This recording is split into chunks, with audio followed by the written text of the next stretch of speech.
पे ज़रूर काम हो रहा है। देखिए बिजली में अगर आपको देखना है कि सिस्टम ठीक से चल रहा है तो आपको तो एक उसका जनरेशन जहाँ बिजली का सप्लाई होता है वो आपको देखना है। दूसरा फिर आपको बिजली का वितरण यानी डिस्ट्रीब्यूशन सिस्टम किस तरीके से चल रहा है वो आपको देखना है। जब आंधी तूफान आए तब जो वितरण प्रणाली है, जो डिस्ट्रीब्यूशन सिस्टम है, उसकी सब कमजोरियाँ निकल के आई।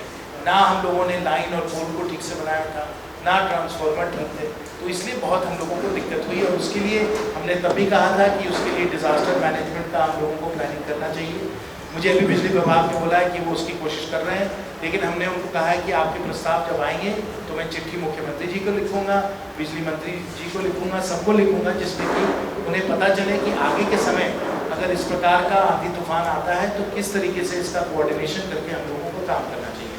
और 450 करोड़ जो RDSS के डिस्ट्रीब्यूशन सिस्टम के सुदृढ़ीकरण के लिए आ रहे हैं, उसमें वितरण प्रणाली को केंद्र सरकार झारखंड स्टेट इलेक्ट्रिसिटी बोर्ड को दे रही है, जिसमें इसमें सुधार लाया जाए। लेकिन मैं ये बात आपको बताना चाहता हूँ कि हम लोग वितरण प्रणाली को तो मजबूत बनाएंगे केंद्र सरकार के पैसों के द्वारा, लेकिन अगर राज्य सरकार सही प्लानिंग नहीं करेगी और हमें सप्लाई नहीं मिल पाएगा तो बिजली का हम लोग किस तरीके से आपको सप्लाई दे सकते हैं, वो संभव ही नहीं है।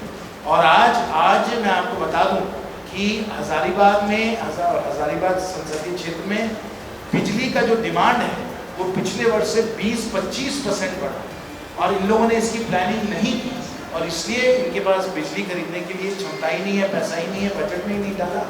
और आज सप्लाई नहीं होने के कारण निरंतर लोड शेडिंग चल रही है। हम लोगों की ज़िंदगी इन्वर्टर पे चलती है, इन्वर्टर भी ख़त्म हो जाता है, अक्सर रात उठकर आपको भी करना होता होगा, हम भी पंखा तक हम बंद कर देते हैं।